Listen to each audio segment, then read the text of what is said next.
त्यांच्याकडून मला 100 रुपयाचं पारितोषिक मिळालंय, मंडळाच्या वतीने स्वीकारतोय। त्याचप्रमाणे आरेगावचे सरपंच महेश पाटोळे यांच्याकडून सुद्धा मला 100 रुपयाचं पारितोषिक मिळालंय।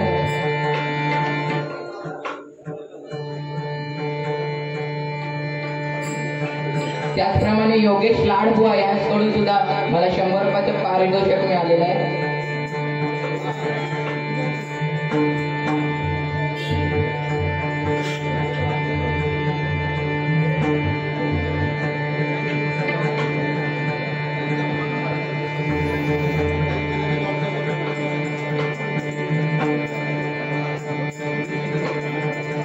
या ठिकाणी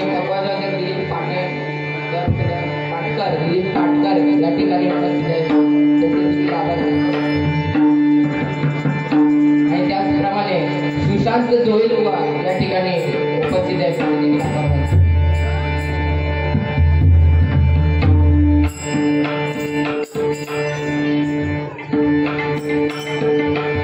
तसे बुवा बोलले काही बोलणार नाही, पण ते बोलताना बोलून गेले की तुम्ही लहान आहात, मी सांभाळून घेतो।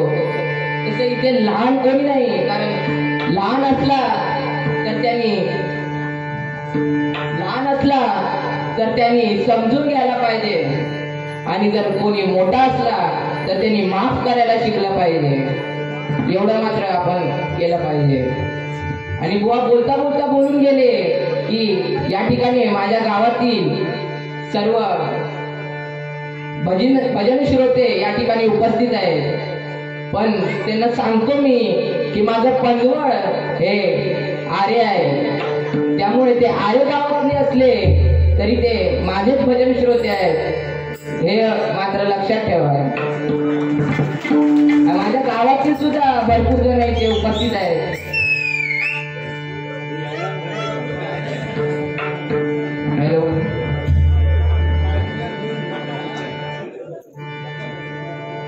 हॅलो,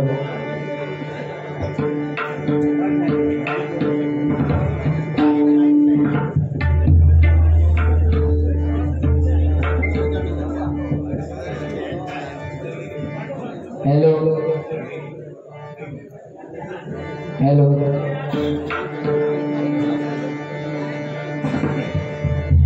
हे भजन पूजन नामस्मरण कोणामुळे चालू असेल तर त्या छत्रपती शिवाजी महाराजांमुळे।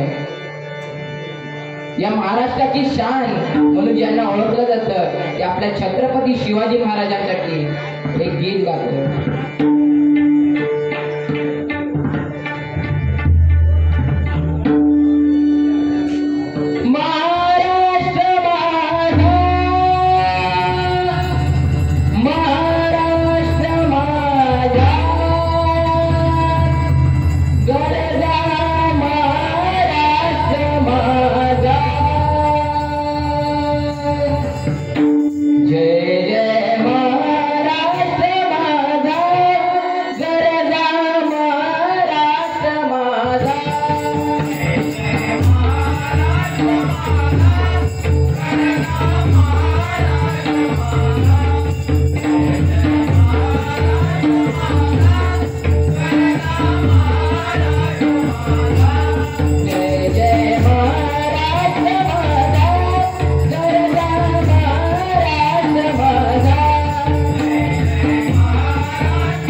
आमच्या खुळेगावचे सरपंच उपसरपंच शशिकांत कावले यांच्याकडून मला 200 रुपयाचं पारितोषिक मिळाले मंडळाच्या वतीने स्वीकारलं. त्याचप्रमाणे संस्कार जोईल यांच्याकडून सुद्धा मला 100 रुपयाचं पारितोषिक मिळाले.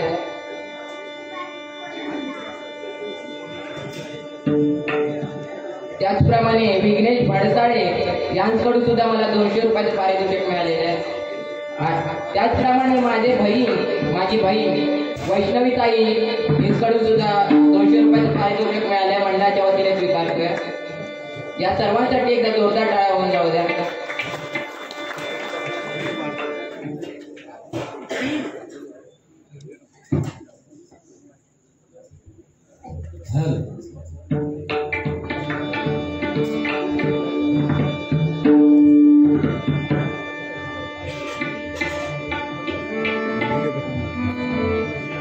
बुवा, मी लहान असलो तरी तुम्ही बोलता बोलता मला भरपूर काय काय बोलून गेलं. माझी पहिलीच बारी आहे, त्याच्यामुळे मला लहान समजू नका. लहान कीर्ती लहान पण मूर्तिमान असं मी आहे. त्याच्यामुळे बोलते वेळी विचार करा.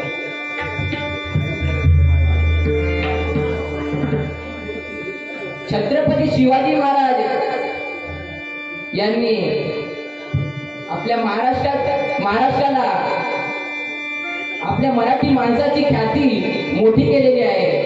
पण छत्रपती शिवाजी महाराजांनी आपल्याला कसं जगावं हे शिकवलं असलं तरी त्यांचाच मुलगा छत्रपती संभाजी महाराज यांनी मरतेवेळी सुद्धा कसं मरावं हे देखील आपल्याला शिकवलं आहे. त्यांना बांधून ठेवलेलं असताना त्यांच्या जखमेवरती मीठ चोळलं. त्यांना त्यांचे नख छाटली गेली, त्यांचे डोळे काढले गेले, तरी ते कोणापुढे झुकले नाही. असे आपले संभाजी महाराज आहेत. त्यांचे मित्र कविराज त्यांना काय सांगतात? हाथी घोड़े तोप तलवारे होश से तेरी सारी है. हाथी घोड़े तोप तलवारे होश से तेरी सारी है, लेकिन जंजीरों में अटका मेरा राजा अब भी सब पे भारी है, अब भी सब पे भारी है, अब भी सब पे भारी है. छत्रपती संभाजी महाराजांसाठी एकदा टाळांचा गजर होईल.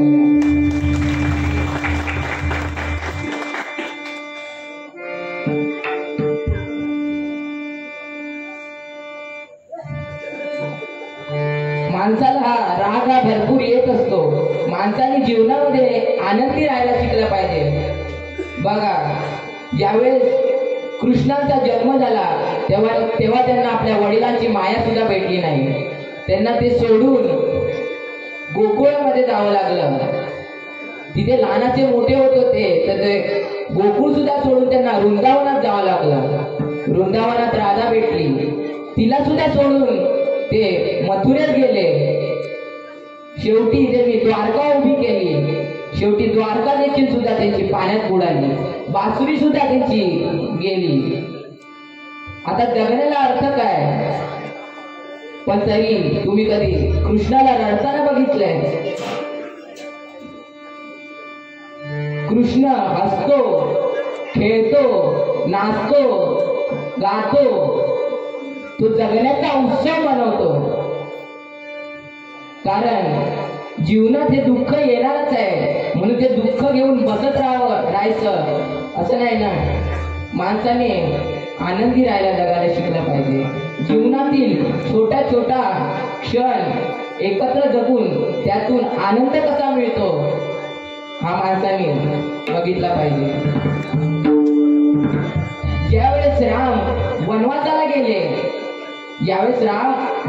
गेले तेव्हा त्यांनी काय टेन्शन घेतलं का? त्यांनी असा विचार केला का मी तिथे जाऊन कसा जगणार, काय करणार? मग त्यांनी टेन्शन न घेता 14 वर्ष त्यांनी तो वनवास गाठला. असा विचार आपल्या मनात सुद्धा असायला पाहिजे. छोटा छोटा क्षण असेल का असेना तो जगला पाहिजे.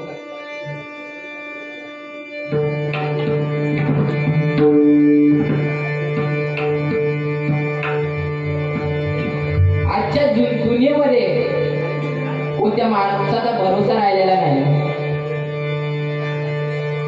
प्रत्येक माणूस आपल्या स्वार्थासाठी जगत असतो. म्हणून त्याच्यावर एक गीत गाण्याचा प्रयत्न करतोय.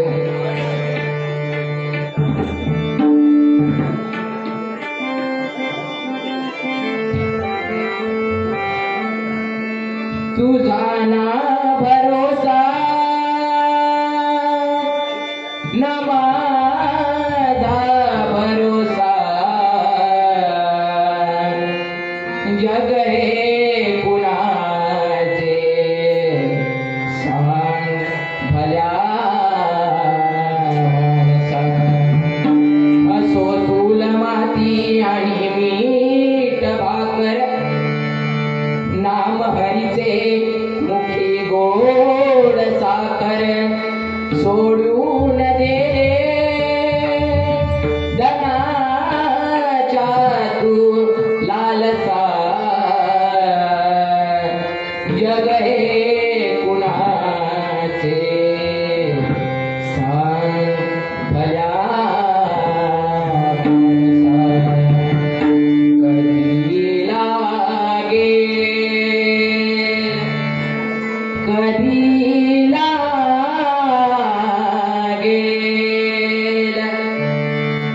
कधी लागेल,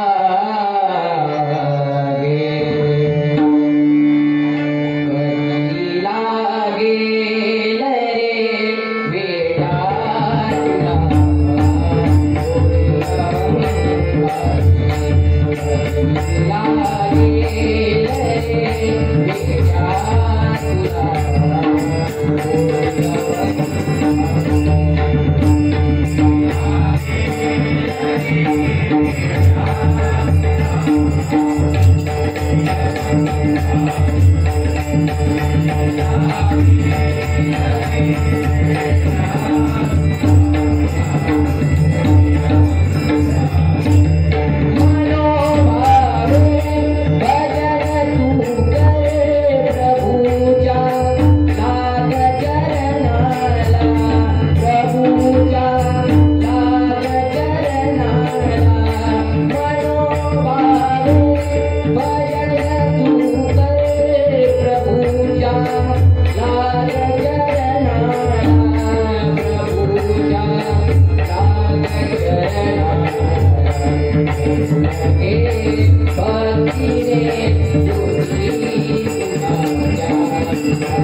मनुष्य पैशाने श्रीमंत असून चालत नाही, तर मनुष्य हा मनाने श्रीमंत असला पाहिजे. जर मनुष्याचं मन चांगलं असेल तर तो सर्वात श्रीमंत.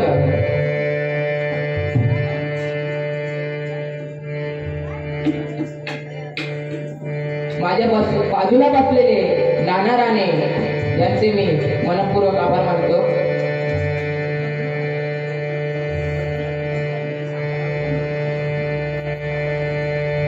बुवा, तुमचं गाव आरे असलं तरी ते माझा पंजवळ आहे असं मी तुम्हाला सांगितलं. बुवा, आमचं गाव आहे आरे, तुमचं गाव आरे म्हणून असलं तरी मला म्हणू नका का रे. तुमचं गाव असलं आरे तरी मला म्हणू नका रे, कारण माझं गाव आहे खुडी.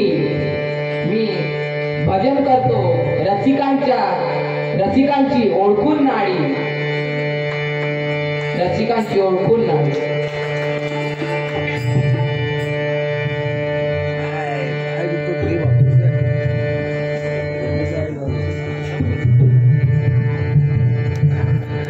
आपल्याला हरिनामाचा वारसा कोणामुळे भेटला असेल तर ते पंचरत्न बुवा आहे.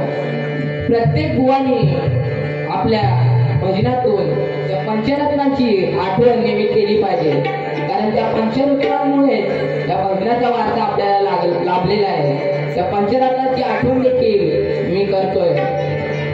त्यांची सुप्रसिद्ध अशी गीतं गाण्याचा प्रयत्न करतोय. चुकलं तर सांभाळून घ्या.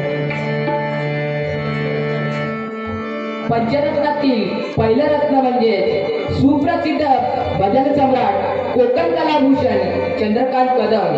त्यांच्याबद्दल सांगायचं झालं तर काय, आमचे बाजूला असणारे बुवा, जोडीला असणारे बुवा देखील आर्यातलेच आहेत. ते सुद्धा आर्यातले कदमच आहेत. तसेच सुप्रसिद्ध भजन सम्राट कोकण कलाभूषण चंद्रकांत कदम यांच्याबद्दल सांगायचं काय झालं तर आपल्याला तयार पाण्याचा थेंब पडला तर तो आपल्याला तयार पाण्याचा थेंब पडला तो आपल्याला दिसत नाही.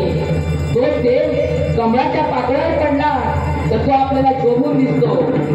असाच एक थेंब चंद्रकांत कदमच्या नावाने देवगड तालुक्यातील आरेगावरून पडला आणि या भजन क्षेत्राचा इतिहास घडला. या भजन क्षेत्राचा इतिहास घडला. या भजन क्षेत्राचा इतिहास घडला. त्याच्या प्रसिद्धीसाठी गाण्याचा प्रयत्न करतोय.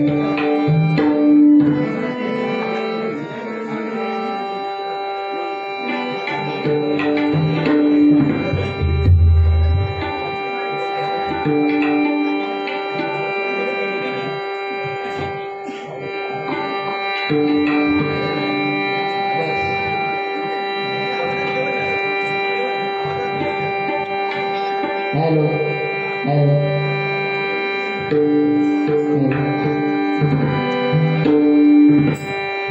एक दोन तीन धरून केची हात गावलो तर उभो केची. एक दोन तीन धरून केची हात गावलो तर उभो केची.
चंद्रकांत कदम बुवा चंद्रकांत कदम आहे.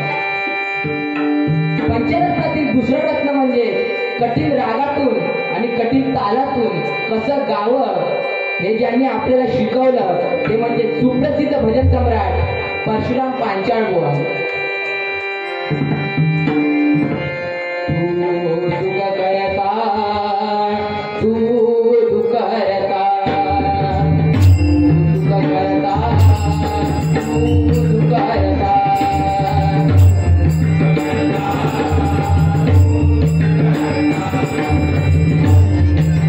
Bye.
सुप्रसिद्ध भजन सम्राट संगीत रत्न बुवा विलास पाटील यांनी भजनाचा झेंडा अटके पार नेऊन रोवला, अमेरिकेत नेऊन रोवला असे आमचे पंजोबा सुप्रसिद्ध भजन सम्राट संगीत रत्न बुवा विलास पाटील त्यांच्याबद्दल एक शेर मारतोय.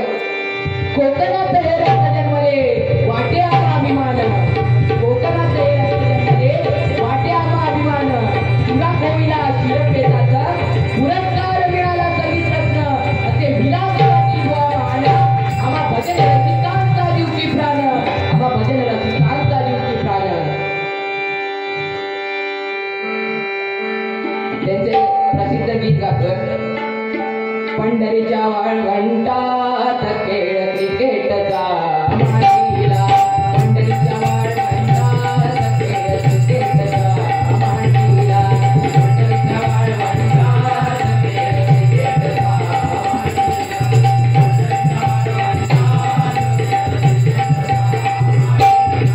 संतांच्या विरुद्धात पंडितांचा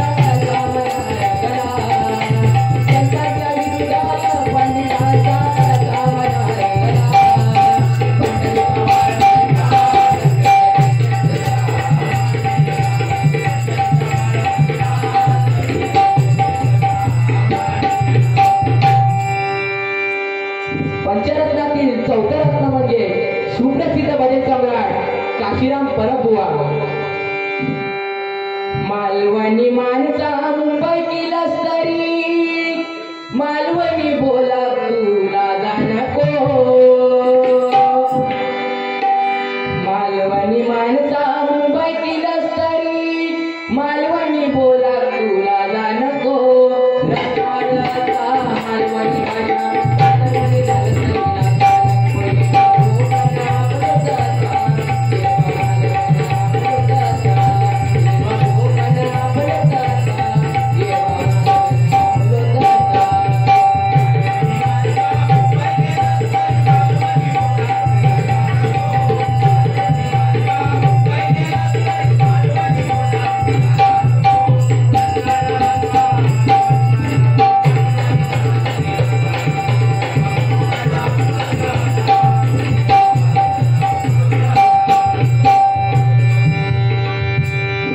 मालवणी सुप्रसिद्ध भजन सम्राट बुवा वामन खोपकर. वावा रे वावा हो वावा रे वावा, वावा रे वावा हो वावा रे वावा, वावा रे वावा हो वावा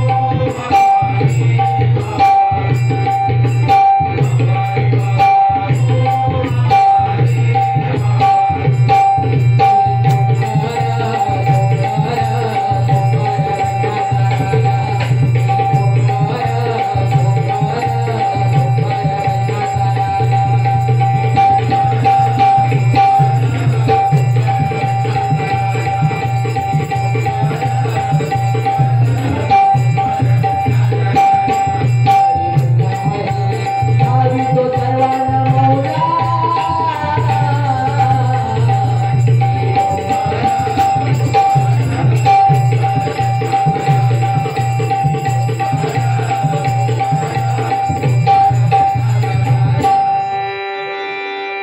पंचरत्नासाठी एकदा जोरदार टाळ्या होईल. या पंचरत्नामुळे या भजनाला अर्थ आहे, कारण ज्यांनी या भजनाची हरिनामाची सुरुवात केली ते पंचरत्न बुवा आहे.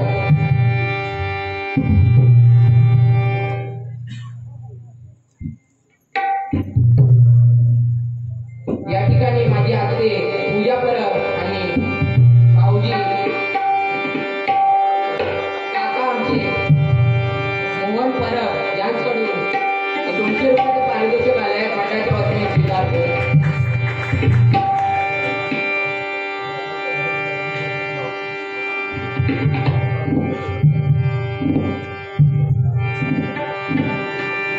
हे पंचरत्न ज्या ठिकाणी जन्माला आले ते म्हणजे आपलं एक कोकण आहे. आपलं कोकण हे निसर्ग सौंदर्याने नटलेलं असं हे आपलं कोकण आहे. या कोकणासाठी हे प्रसिद्ध असं गीत गाण्याचा प्रयत्न करतोय.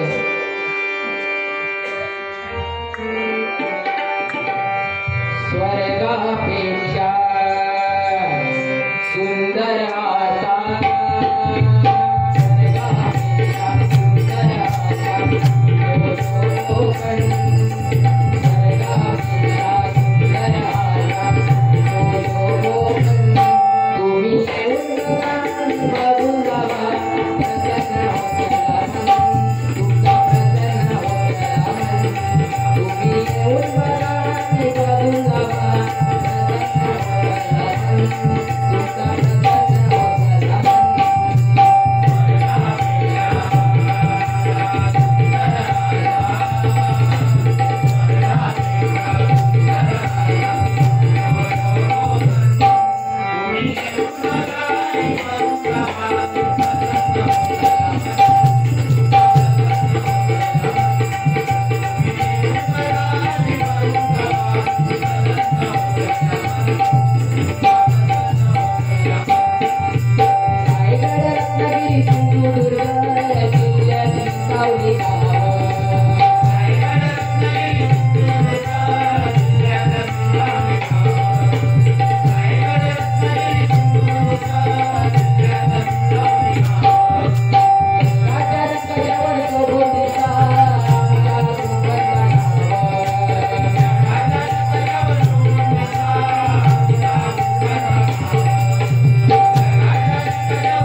तुम्ही ज्यांनी व्यवस्थित गाणं ऐकलं तर त्यांनी बघितलं असेल की काय बोललो शेवटला.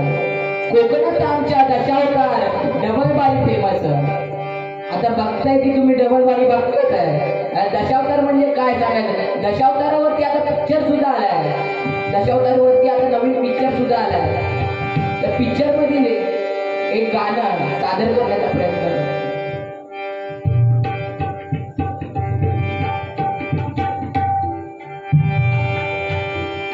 अजून हे गाणं कोणी म्हटलेलं नाही. आता एवढ्या डबल बारी झाल्या नवरात्री कोणी म्हटलंच नाही.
मला या गाण्यासाठी 100 रुपयाचं पारितोषिक मिळाले.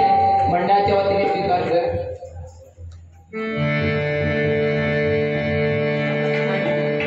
आता बुवांनी मला सांगितलंय की तुम्ही गजरामध्ये काय पण बोला, मला सहन करून घेईन मी. त्यांनी मला मुभा दिलेली आहे की त्यांना काही बोला मी सहन करून घेईन. आता त्यांनी मुभा दिली आहे आणि मी ती यावी नाही. आता त्यांची पहिलीच बारी त्यांची आऱ्या गावात झालेली आहे. त्यांच्या आऱ्या गावात त्यांची पहिलीच बारी झाल्याबरोबर त्यांच्या अंगात एक वेगळा जोश आहे. पहिलीच बारी झाल्या म्हटलं तर ते गावात दुसऱ्या दिवशी पहिली बारी झाल्याबरोबर एकदम कपड्याची इस्त्री करून एकदम गावात चाललेली. आता समोर एक आजीबाई शेणाची पाटी घेऊन येत होती. आता त्या आजीबाईने बघितला रे हेच ना ते काल रात्री बारी करत होते, समोरनं जात होते त्यांच्याकडेच लक्ष. शेवटी तिचा पाय गेला, तोंड घसरला आणि खाली पडली. सगळं शेण त्या बुवांच्या अंगावर उडालं. आता बुवांनी काय करायचं. आता इंग्रजीचे ते मोठे पापड ना, इंग्रजीचे पापड. आता इंग्रजी तिला म्हणतात oh my God, oh my God, oh my God. आता आजीला एका कानाने ऐकायला येत नाही. ती का ऐकू गेला फक्त गॉड. ती म्हणतात गॉड सगळा खाऊन टाक. बुवांका इलो राग म्हणजे शेत खाऊ काय सांगता माका. तरी पण इंग्रजीची काय खास गेलेली नाही. काय म्हणतात ती का व्हॉट इज युअर नेम. आता तुमका आधीच सांगितलंय तिला एका कानात ऐकूक येत नाही. तिने ऐकला नेम, शेणाचं एक गोळ केलं आणि डायरेक्ट थोबडीत मारले. आता काय ते बोलतं ये वो माझून ये. आता काय करताला आता बुवा ते तेव्हापासून बुवाने इंग्रजी बोलत सोडूनच दिलं नाही. आता म्हणतो इंग्रजी नाही, आता शुद्ध मराठी, मी मराठी असा ते योग सांगत नाही ना. मित्र म्हणून बुवांसाठी एक गीत गातोय.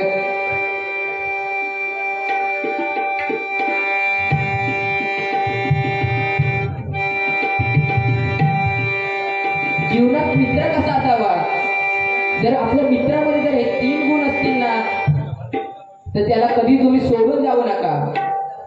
एक तर यावेळेस आपल्याला आपलं काही चुकलं ना, आपलं काही चुकलं की ठामपणे सांगणारा, बाबा तुझं हे चुकलंच आहे असं सांगणारा एक मित्र पाहिजे जीवनात. दुसरा गुण म्हणजे ज्यावेळेस वाटेल ना की आपल्या मनातलं कोणातरी सांगावं आणि ते दुसऱ्या माणसाने शांतपणे ऐकावं, असा एक मित्र आपल्या जीवनात असायला पाहिजे. आणि तिसरा गुण म्हणजे ज्यावेळेस आपल्याला मदतीची गरज असेल, किती वाजू दे, आपल्याला मदतीची गरज असेल ना त्यावेळेस आपल्याला फोन करून कुठे आहे मी तिथे येतो असं सांगणारा एक मित्र पाहिजे. हे 3 गुण जर तुमच्या मित्रामध्ये असतील त्याला कधी सोडून जाऊ नका. त्या मित्रासाठी मी गाण्याचा प्रयत्न करतो.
पहिला जन्म आपल्याला वृक्षामध्ये घ्यावा लागतो आणि तो जन्म 20 लक्ष योनी आपल्याला घ्यावा लागतो। दुसरा जन्म आपला 9 लक्ष योनी आपल्याला जलचर योनीमध्ये भोगाव्या लागतात। 11 लक्ष योनी कीटकांमध्ये, त्यानंतर 10 लक्ष योनी पक्ष्यामध्ये आणि 30 लक्ष योनी पशुमध्ये आणि उरली ही 4 लक्ष योनी। आता सगळे म्हणतात 184 योनीचा फेरा पार केल्यानंतर आपल्याला जन्म मिळतो, पण नाही, त्या 184 योनीमध्ये आपल्याला 4 लक्ष योनी मानवाचा जन्म मिळतो आणि प्रत्येकाला त्याच्या कर्मानुसार त्याला पुढचा जन्म भेटत असतो। ज्याने या जन्मी चांगलं काम केलं त्याला पुढच्या जन्मी नक्कीच चांगला जन्म मिळतो। म्हणून काय सांगतो,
ज्यावेळेस प्रभू श्रीराम अयोध्येतून आपल्या वनवासातून परत आले, आपल्या अयोध्येत परत आले, त्यावेळेस त्यांनी खूप मोठा उत्सव साजरा केला आणि प्रत्येकाला काही ना काहीतरी दिलं, पण त्या हनुमंतरायाला काही दिलं नाही। त्यावेळेस सीतामाई प्रभू रामांना काय सांगते की तुम्ही सर्वांना काहीतरी दिलं, पण त्या हनुमंतरायाला तुम्ही काय दिलं नाही। त्यावेळेस श्रीराम काय सांगतात, तुला काय देऊ या हृदयाशिवाय, बलभीमा मीच तुझ्या हृदयात आहे। त्यावेळेस सीतामाईने आपल्या गळ्यातली माळ हनुमंतरायाला दिली। ती माळ घेऊन हनुमंतराय एका झाडावर चढले आणि त्यातील प्रत्येक मणी कुरतडून ते खाली टाकत होते। त्यावेळेस तिकडनं जामवंत जी जात होते, त्यावेळेस त्यांनी विचारलं हनुमंतरायाला, हे हनुमंतराया, हे मारुतीराया, तुला सीतामाईने दिलेली माळ तू कवडी मोल ठरवली, काय शोधत आहेस तू त्याच्यात? त्यावेळेस हनुमंतराय म्हणाले की ज्या माळेत माझा राम नाही ती माळ माझ्यासाठी काय काम असते। त्यावेळेस जामवंती म्हणाले, तुझ्या हृदयात तरी राम आहे का?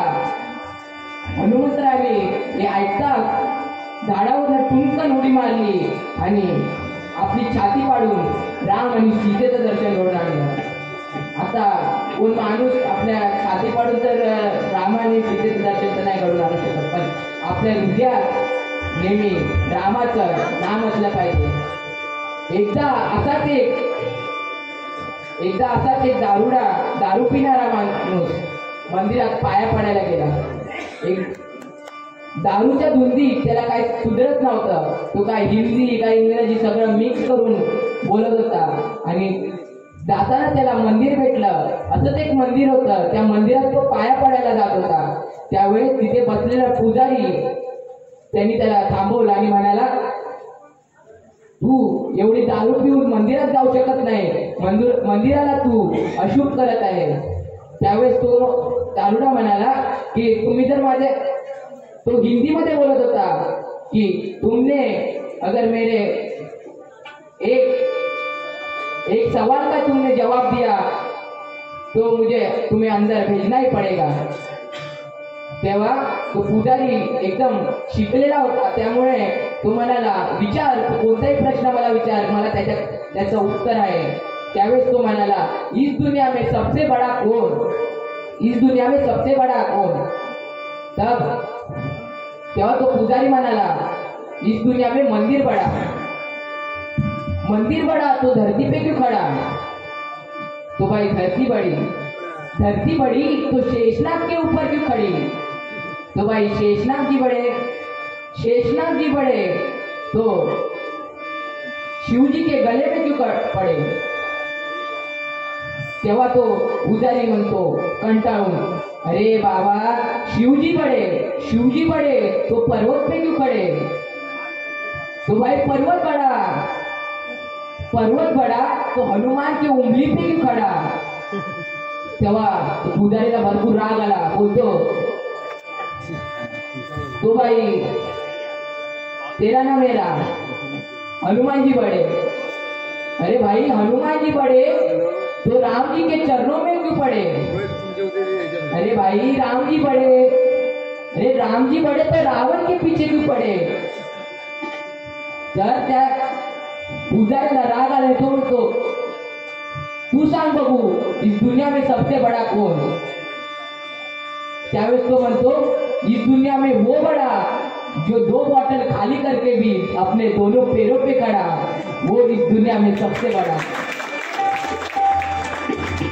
काय आता मी पण आपल्या माणसामध्ये भरपूर भरलेला आहे, जो मी पणच जगला तो कधीच पुढे जाऊ शकत नाही, आणि त्याच्या मुखामध्ये हरिनाम असेल तो या जगाचा भवसागर चालून नक्की जाईल। म्हणून काय सांगतो नुसता राम नको राम हवा आपल्या हृदयात, राम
जिजाबाने त्यांच्या पादुका घेऊन राजगादीवर ठेवल्या आणि अख्खा कारभार त्यांनी 14 वर्ष अख्खा कारभार त्यांनी राजगादीवर बसता श्री प्रभू रामाच्या पादुका राजगादीवर ठेवून अख्खा कारभार त्यांनी सांभाळला. असं बंधुप्रेम आपल्यामध्ये पाहिजे. नाहीतर आजचे भाव बाजारभाव झालेले आहे. माझा भाव त्यातला नाही मी सांगतो, कारण माझा भाव मला पकवानाची साथ करतोय असा भाव आणि दुसरा भाव डोळ्याची साथ करतोय. त्यामुळे असं बंधुप्रेम आपल्या पाहिजे. कारण जर 2 भाव एकत्र असतील ना त्या जगात कोणाची ताकद नाही त्या दोघांना हरवण्याची. 2 भाव फक्त एकत्र असले पाहिजे. काही इकडचं तिकडे होऊ द्या, घरात काही असू द्या, 2 भाव एकत्र असतील तर त्यांना कोणी हरू शकत नाही. म्हणून का सांगतोय बघा, राम गेला वनवासाला, जैन पडेना त्यावर ताला.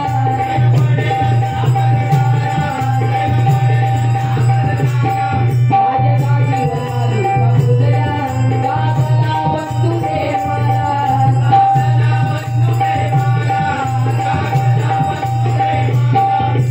14 वर्ष एकच घ्याचं,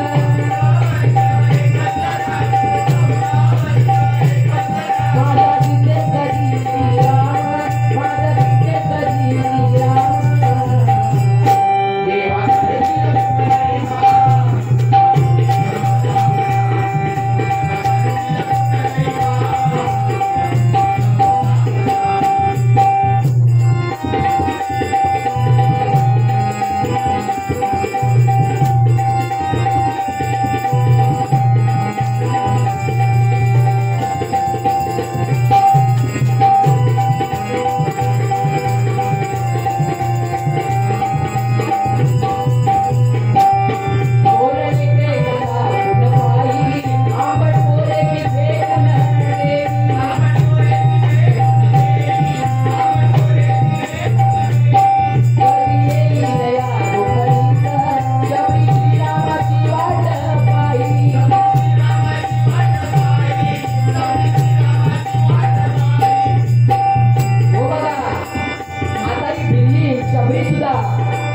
श्रीरामाची वाट पाहत ती जंगलामध्ये जायची आणि बोरं वेचून आणायची. गोड बोरे असतील ती आपल्या प्रभू श्री रामांना ठेवायची आणि आंबट बोरे ती स्वतः खायची. असं प्रेम असलं पाहिजे. शबरी दिल्ली शबरी ही आपल्या प्रभू श्रीरामांची आई समान होती. आई आपल्या जीवनातील असा एक दागिना आहे जो आपल्यासाठी खूप मौल्यवान आहे. आईने आपल्याला 5 दान दिलेले आहे. ते कुठले ते सांगतो. आईने आपल्याला 5 दान दिलेले आहे. पहिलं दान म्हणजे ते गर्भदान आहे. जन्माला येण्यापूर्वी आपल्याला तिने आपल्या पोटामध्ये जागा दिलेली आहे. आणि दुसरं दान म्हणजे प्राणदान. आईने आपल्या श्वासातील अर्धा श्वास आपल्याला दिलेला आहे. तिसरं दान म्हणजे रक्तदान. आपल्याला आपलं रक्तगट कोणतंही असू दे, आपल्याला आईचं रक्त हे नेहमी चालतं. चौथं दान म्हणजे अस्थिदान. दुधावाटे आपल्याला आईने आपल्या शरीरात जी हाडं निर्माण झालेली आहे ती आईच्या दुधामुळे निर्माण झालेली आहे. जेव्हा कोणताही मनुष्य जाळला जातो किंवा त्याला गाडलं जातं त्यावेळेस त्याचं अख्खं शरीर नाशवंत होतं, पण त्याची हाडं ही नेहमी राहतात. 5वं दान म्हणजे लज्जादान. आपल्या लेकराच्या भुकेपोटी की काळ वेळ जागा काही न बघता आपल्या मुलाचं पोट भरण्यासाठी ती झटत असते, धडपड करत असते. देव प्रत्येकाच्या घरी जाऊ शकत नाही म्हणून ती निर्माण केली ती आई. त्या आईसाठी एक गीत गाण्याचा प्रयत्न करतोय.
गीत गातात.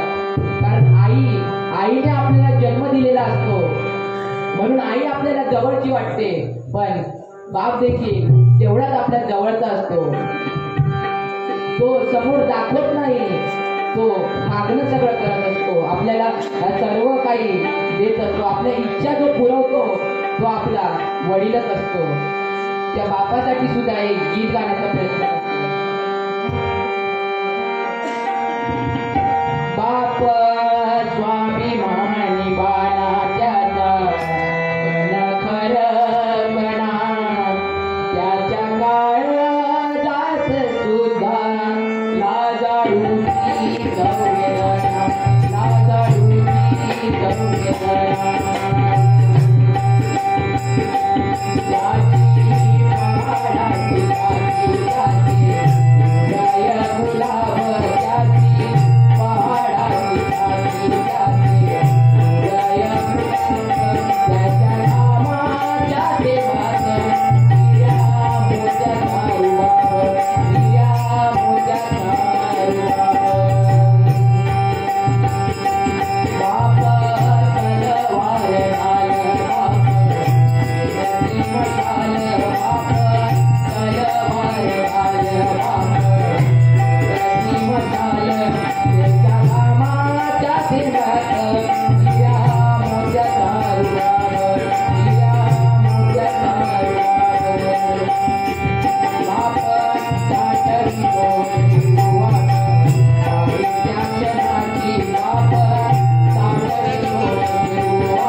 आपल्या आई वडिलांसाठी एकदा जोरदार टाळ्या होऊन जाऊ द्या.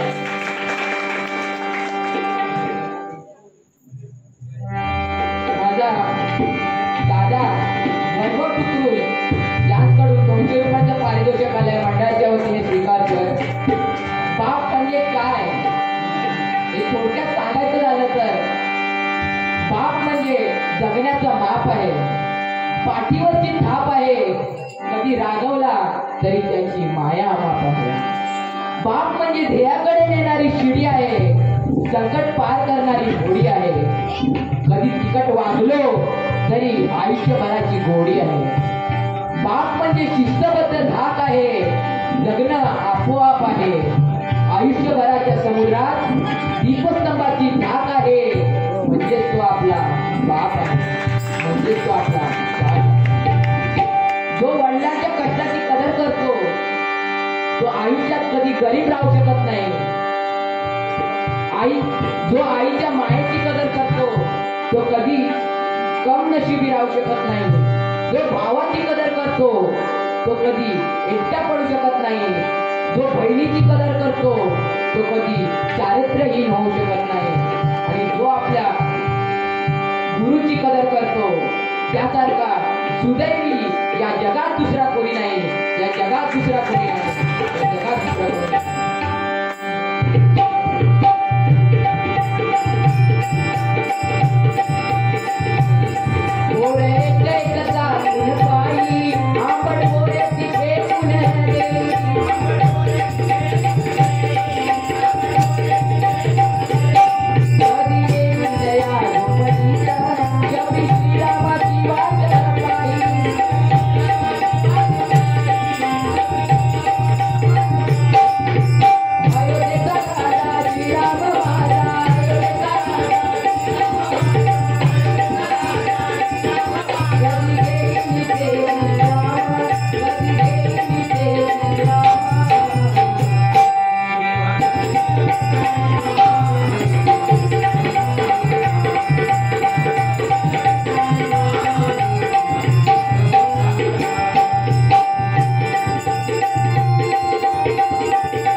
स्वर्गाचं ब्रह्मदेवाने स्वर्ग पृथ्वी पाताळ या तिघामध्ये वाटप केलं.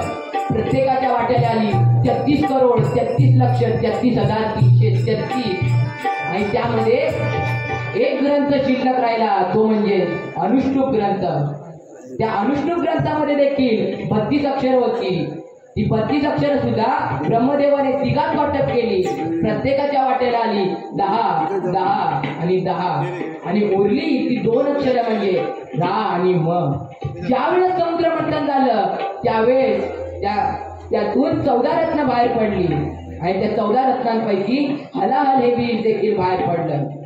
हे हलाहल विष पृथ्वीवर सांडलं असतं ते अख्ख्या पृथ्वीचा नाश झाला असता. हे होऊ नये म्हणून शंभूदेवांनी ते विष स्वतः प्राशन केलं आणि आपल्या कंठामध्ये धारण केलं. त्या विषामुळे शंभूदेवांचा आपल्या शरीराचा दाह होऊ लागला. म्हणून त्यांना देखील राम ही 2 पवित्र अक्षर घ्यावी लागली. म्हणून आपण तर साधी माणसं आहोत. आपण जर श्रीरामाचं नाव आपल्या मुखामध्ये घेतलं तर आपण या जगाचा भवसागर नक्की तारून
सबस्क्राईब करा.